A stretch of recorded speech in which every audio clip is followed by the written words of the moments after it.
Allahu Akbar, Allahu Akbar. Assalamu alaikum, bienvenue à tous dans cette vidéo. Révélation divine et satanique.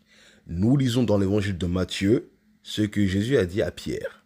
Jésus, reprenant la parole, lui dit: « Tu es heureux, Simon, fils de Jonas, car ce ne sont pas la chair et le sang qui t'ont révélé cela, mais c'est mon Père qui est dans les cieux. » Pierre, l'ayant pris à part, se mit à le reprendre et dit: « À Dieu ne plaise, Seigneur, cela ne t'arrivera pas. » À Jésus de répondre: « Arrière de moi, Satan, tu mets en scandale, car tes pensées ne sont pas les pensées de Dieu, mais celles des hommes. » Subhanallah.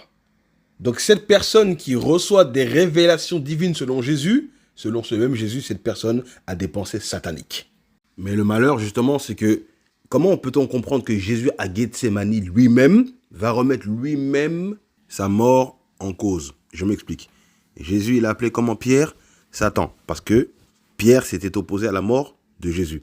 Et Jésus, qu'est-ce qu'il fait à Gethsémani? Lui-même, il s'oppose à sa mort comme Pierre. Dans ces références bibliques que vous connaissez déjà. Ce n'est pas moi qui le dis, c'est le texte biblique. Donc selon Jésus, celui qui s'oppose à sa mort, il est Satan. Donc Jésus, selon lui-même, il est Satan. C'est QFD. Selon Matthieu 16, 23, bien sûr. Donc, subhanallah. Alors nous, les musulmans, nous posons la question. Si l'apôtre Pierre peut recevoir des révélations divines et sataniques, si Jésus, qui est Dieu, selon certains chrétiens, peut lui aussi devenir Satan, alors que dire des chrétiens qui nous parlent de Trinité, qui nous disent que Jésus est une incarnation, 100% homme, 100% Dieu, double nature, etc.